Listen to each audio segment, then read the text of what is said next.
No coffee. Hi, this is the North Carolina Justice Seeker. My name is Telethia Barrett, and we will be talking with Miss Nikima Wilson today. Miss Nikima, she will be educating us on a report by Senator Nancy Schaefer. She's going to be educating us on how to follow the money when it comes to the foster care system. So I'm going to turn over the mic to her and let her explain to you the money trail in the foster care system.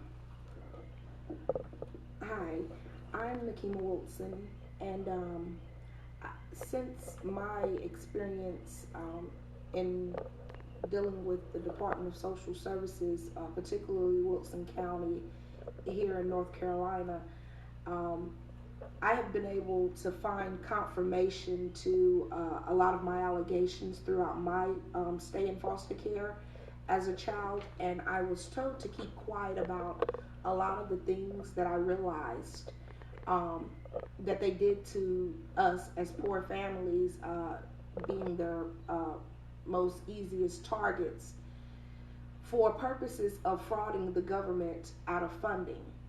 And Senator Nancy Schaefer was the state senator with the General Assembly for the state of Georgia.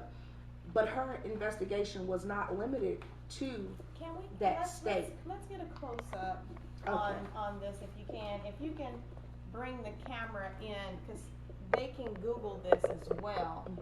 It's Georgia General Assembly, and you can see the picture of Nancy Schaefer there. Have you zoomed in on it? But you can bring it back out. They can Google this report online. It is there for public knowledge. And her investigation, I'm not going to read this full packet because it specifies how she was introduced to the foster care system. And her investigation was over a course of 4 years. And again, she went state to state. During her investigation, they were able to plant legal cameras and recorders into some of the meetings. They also had certain workers who was not willing to participate any longer in the corruption that they saw, because they had originally gotten to the business with intents on helping families, but they saw once they got there that in order to keep their job, it would not allow them to actually help families. And some of her conclusions were that poor parents are oftentimes targeted to lose their children because they do not have the wherewithal to hire lawyers and fight the system, which is a similar thing in my case. My particular case, I do not have any means of providing my own private attorney. And To provide your own private yeah, attorney. to provide my own private attorney. Mm-hmm. So, um, again, in another one of our videos, as Miss Barrett explained to you all, when you cannot afford an attorney, you have court-appointed attorneys who they represent the people supposedly, but the people that fund them are actually part of the state. Therefore, they have limits on how far they can go towards representing you appropriately. Another one of her conclusions was that uh, being poor does not mean that you are not a parent, or that you do not love your children, or that your child should be removed and placed with strangers, which is what often and in most cases happens. Especially today, because of the economy, you have a lot of African Americans that have been negatively affected. They have lost their jobs at high rates, and which then means they are also losing their homes at high rates. So when it comes to layoffs and unemployment, the highest rate is within the African American community. When it comes to losing their homes, the highest rates, again, is within the African American community. And also, when it comes to those in the foster care system, the children, the highest race in the children, even though we have one of the smallest populations, are African American. Yes, ma'am, that's correct. That all parents are capable of making mistakes, and that making mistakes does not mean your children are always to be removed from homes. Even if your home is not perfect, it is home, and that's where a child is the safest and where he or she wants to be, with family. And none of my children are currently with family. They're all separated. They don't even have each other anymore. They have harassed a few of the foster parents the same way they do some of us mothers. The foster parents that they see actually care and love the children, and it has resulted in removal from the foster homes and caused them to be in various places apart. The parenting classes, anger management classes, counseling, referrals, therapy classes, and on and on and on are demanded of parents with no compassion by the system, even while they work. And while we work so hard, our children are separated from us, that it takes months and even years for it to emotionally devastate both children and parents are victimized by the system that makes a profit for holding children longer and bonuses for not returning children. And this is a report now that Nancy Schaefer wrote herself. Nikima is now reading word for word. This woman, sad to say, was found dead with her husband shortly after she released this report. She also has some YouTube videos stating the same thing. Her name is, again, Nancy Schaefer, Georgia Senate. She's going to continue to read some of these things word for word, but because this woman brought this to the forefront, she sacrificed her life to save poor people from having their children ripped from their arms. She sacrificed her life just to help people like Nikima. And what we're asking is for your help. We need your help to help get Nikima a private attorney. It is very serious. Go ahead. now, mind you, Senator Nancy Schaefer was not a Democrat. She was a Republican. But she was also a Christian. And it's kind of like when you put the two on a scale, she'd rather risk her life, as Miss Barrett said, in which she did. She lost her life because of this and this alone, for fighting what she knew in her heart was right. She would rather risk her life and know that she spent eternity with God rather than burn eternally, for knowing that she had the power to do something and to speak out and say something. And never did. And never. So she risked her life and lost her life instead of risking her soul. And that caseworkers and social workers are oftentimes guilty of fraud. This is her reading word for her word. Go ahead, and these are Nancy Schaefer's word. Read that again. And that caseworkers and social workers are oftentimes guilty of fraud. They withhold evidence, they fabricate evidence, and they speak to terminate parental rights. However, when charges are made against them, the charges are ignored.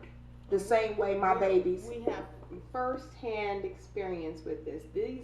These things are happening today, and they are taking children, mainly because we haven't gotten to it yet. This is a money-making slave trade. That the separations of families is growing as a business, because local governments have grown accustomed to having taxpayer dollars to balance their ever-expanding budgets. This cry that we're crying to you guys for help is also to you taxpayers, and you wonder where all the money goes and who benefits. it's not benefiting the poor nor the people that it should. It benefits these government officials. That child protective services and the juvenile court can always hide behind confidentiality clause in order to protect their decisions and to keep the funds flowing. There should be open records and court watches. Look who is being paid. There are state employees, lawyers, court investigators, court personnel, and judges. There are psychologists and psychiatrists, counselors, caseworkers, therapists, foster parents, adoptive parents, and on and on and on.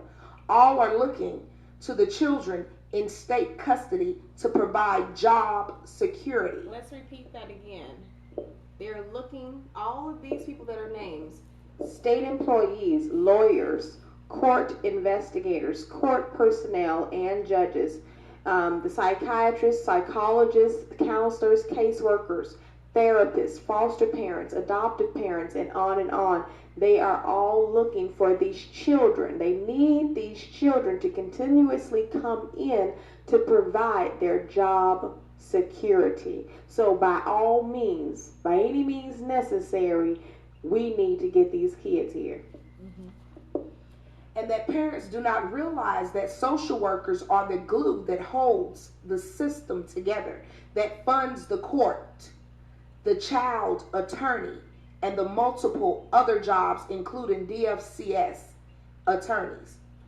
That the adoption and the Safe Families Act, set in motion by President Bill Clinton, offered cash bonuses to states for every child they adopted out of foster care. so there is a Incentive to terminate the parental rights. The incentive is, if you terminate parental rights, you then can adopt the children and therefore you receive a bonus. There is a actual incentive to make sure that parental rights are terminated. Why? Bonuses, money. Now, don't get me wrong, I do believe that Bill Clinton's intentions were good.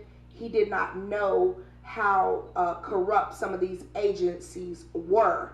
It was, I do believe personally that he gave these additional allotments in order to help the children. And unfortunately, sad to say, it is not used for that purpose. But she goes on to say that in order to receive adoption incentives and bonuses, local child protective services need more children.